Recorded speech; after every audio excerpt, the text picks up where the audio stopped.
อนอื่นเลยกับข้อกราบนมัสการพ่อแม่ครูบาอาจารย์พระเทรานุเทระผมด้วยคณะต้องตุกอาคงเพื่อการปราศนานิมนต์มาในสถานที่นี้เพื่อจะได้บำเพ็ญบุญกุศลออกต้นญาติโยมอุปโตอุปสิกาต่อแก่มุโตยะเมเบิร์ตูยะเมเป็นปราปราตกแต่งนุ่งเครื่องขาวสง่าราชสีของกัสิมารับสินบำเพ็ญบุญกุศลก่อนอื่นเลยยะเมยอดเทียนปัญหาได้หน่อยเด้อสาธุสาธุสาธุนะโมตัสสะภะคะวะโตอะระหะโตสัมมาสัมพุทธัสสะนะโมตัสสะภะคะวะโตอะระหะโตสัมมาสัมพุทธัสสะนะโมตัสสะภะคะวะโตอะระหะโตสัมมาสัมพุทธัสสะสาธุอาคีโภบุพังมาลาบุพังสิเนโตวาจิติกปะโกติโยปิรุโปมหาปัญโยจาริโตปาทาการสวรรค์มิพันเตสาพังอปาราทังธรรมธรรมเมพันเตบุญยังสามิตาอนุโมทิตาพังสามิตาตังบุญยังใหม่หังคาตาพังสา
กินพลาให้มีความสุขความเจริญเบิกบานสมานใจ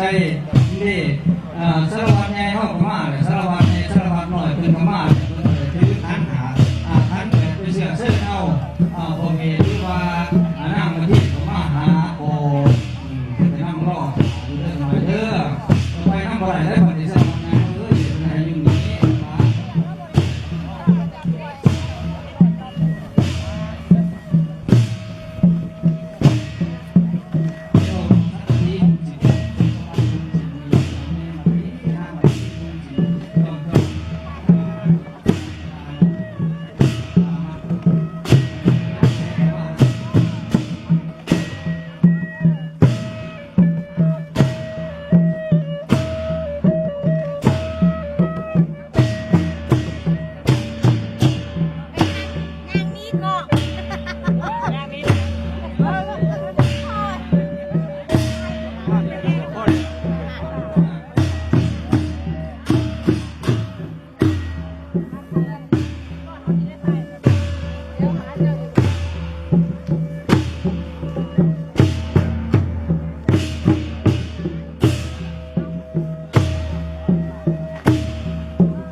เป็นประวัติอาตมาอ่านตลอดเนาะคนทำคุ้นเคยก็เลยว่าเขาสามารถที่จะเอาจริยวัตรของพระเวสสันดรมัทชีแล้วก็การหาสาลีเอามาเป็นบทเรียนอุทาหรณ์สอนชีวิตนะว่าเพิ่นเป็นบุคคลที่ว่าชาติสุดท้ายก่อนที่จะมาเป็นพระพุทธเจ้านะฉะนั้นได้เวลาแล้วแหละเนาะก็ขอมอบไม้นี่ให้พ่อบุญผมในฐานะเพื่อจะได้นำพาเอาอาป้าลุงต้องหับสินห้าก่อนเนาะแล้วก็จะได้นำพาให้พิธีเป็นอันดับต่อไปก็ขอเจริญพรขอบุญผม สุขสบายดีนะบรรดาพ่อแม่พี่น้องชาวบุญก่อนอื่นขอสู่พิธีทางศาสนาก่อนขน่อยเองก็ขอน้อมเข้ารบต่อพุทธศาสนาขององค์สมมาสัมพุทธเจ้าขอน้อมนมัสการพระเถระนุเถระไปนำพาของพระสาวพระสงฆ์ซึ่งเป็นประธานจัดงานบุญในวันนี้ได้แก่ท่านพระอาจารย์มหาตังกานะครับพี่น้องวันนี้ถ้าพ่อเฒ่าแก่ออกต้นยางโยงภายในมีประสงค์เป็นเก่าภายนอกมีออกต้นยางโยงพอเพียงการจัดแจงของเกินกองบุญเขินหรือว่าบุญมหาศาสตร์เกินเน่นปานดังนั้นจะมาหอดเวลาโอกาสนี้การบุคคลเองกับที่มีการไหวพระหัตถ์ศีลต่อไปนะครับเนาะก็ขอให้พ่อแม่พี่น้องฝ่ายดวงเอานบานาสาวัตถุพุทธคนตั้งอกตั้งใจพอยมโพสารวัตรพันยกขันขึ้นนะครับเนาะสาธุสาธุสาธุนะโมตัสสะภะคะวะโตอะระหะโตสัมมาสัมพุทธัสสะนะโมตัสสะภะคะวะโตอะระหะ อาตมาจากได้สมมติเจอเป็นฤาษีน้ำประเวศสันตโลดอกฟ้าคอยเมืองบ้านมาบำเพ็ญสินสร้างบารมีอยู่ในป่าพร้อมสยายอดแก้วมาที่พร้อมดอกคำเพียนนานจึง7 เดือนตวนบ่ละบวนบ่มีเศษป่าบิดาพร้อมตาในทุกเขตกายน้ำไปพ้นเขตเก่าปนมเนียวนั่งสอนร้อนถามถึงทุกเส้นสาปสินอันเป็นไปฝูงมูสาโบกกำนำ3 แห่งเที่ยวทาเที่ยว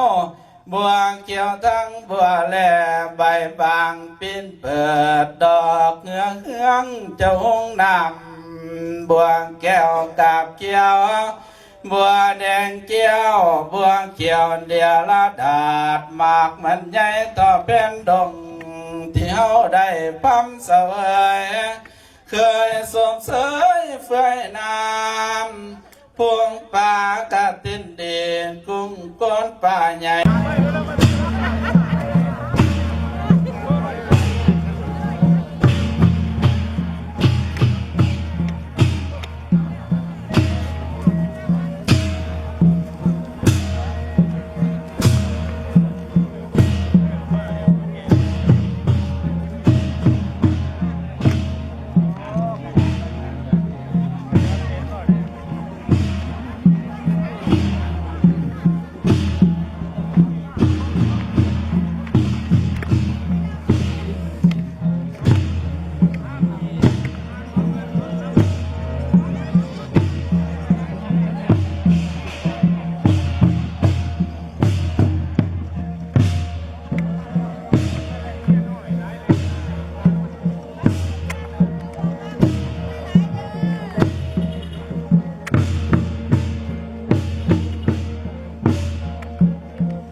แล้วก็น้ำเมื่อสิแ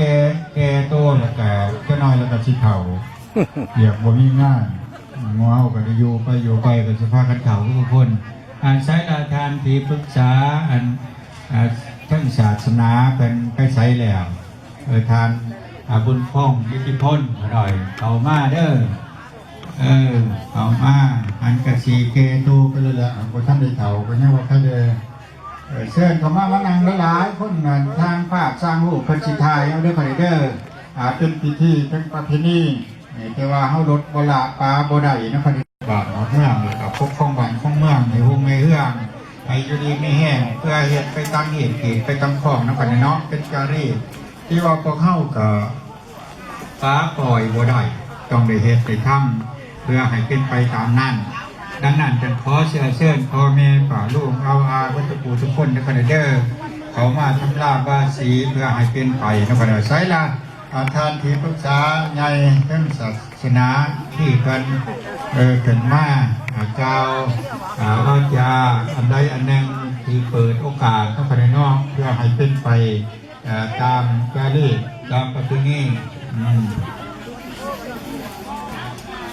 เส้นเป็นมาองค์ใหญ่เป็นพุทธธรรมสัญญามหาปัญญาองค์ข้าหลบที่ศักดิ์สิทธิ์ก็นอนนมัสการพระเทลานักเทลาเขาเคารพนะครับปฏิอาจารย์ทั้งหลายทั้งปวงพ่อแม่ป่าลูกเอาไม่แน่ขน่อยเองก็เลยมีพลังพระถึงเนาะจึงเป็นสลาดและการเป็นหมอก่อนเพื่อทำลาบาสีสู่เขาเอาควันหายแก่เขาเหตุชั้นดอนที่พยุปายุดมของเพื่อนงานมาที่กับกันหาสาลีนะผมเนาะจับถ่ายได้คาร์เดอร์เพื่อให้เป็นสิริมงคลตอนนี้ไปกับขอให้ตั้งอกตั้งใจนะผมเนาะสาธุสาธุสาธุนะโมตัสสะภะคะวะโตอะระหะโตสัมมาสัมพุทธัสสะนะโมตัสสะภะคะวะโตอะระหะโตสัมมาสัมพุทธัสสะนะโมตัสสะภะคะวะโตอะระหะโตสัมมาสัมพุทธัสสะ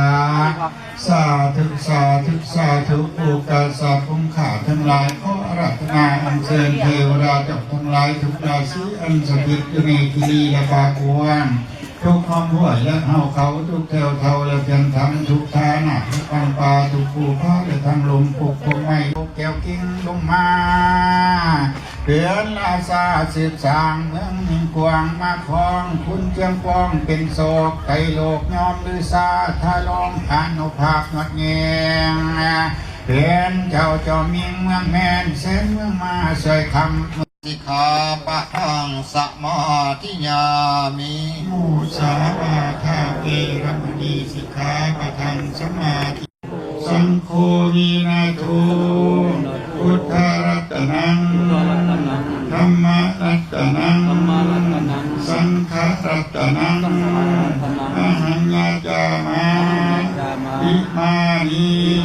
อินทิปัตตานิทิภาภิขังทิภาโพสนังทิภาสุขังปัญจสิกขาปทานสัมมาปิญามิต่อไปก็ต้องถวายเขาสบาทมีแต่เขาสวายเด้อขอว่าตามหลังนะสาธุสาธุสาธุอัสสวาปัสสวานิสสวานะโมตัสสะภะคะวะโตอะระหะโตสัมมาสัมพุทธัสสะนะโมตัสสะภะคะวะโตอะระหะโตสัมมาสัมพุทธัสสะนะโมตัสสะภะคะวะโตอะระหะโตสัมมาสัมพุทธัสสะสาธุสาธุพุทธคุณังธรรมคุณังสังหลังจากพระสงฆ์ผลได้สูตรนะโมสามจบแล้วก็ขอให้แม่ซิแม่ขาวได้ออกปัสสาวะที่ต่างประเดี๋ยวออกเป็นไงโยมนะโมตัสสะภะคะวะโตอะระหะโตสัมมาสัมพุทธัสสะนะ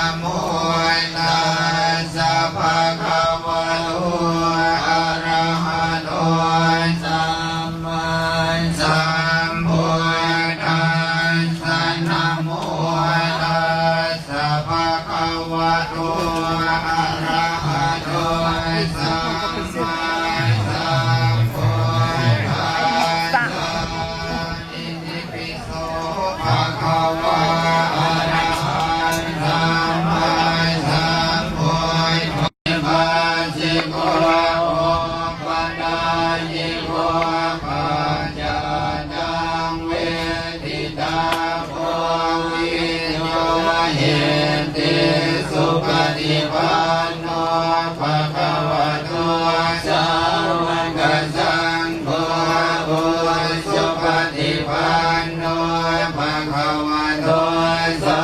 วกสังโฆญายปฏิปันโนภะคะวะโตสาวกสังโฆสามีจิปฏิปันโนภะคะวะโตสาวกสังโฆ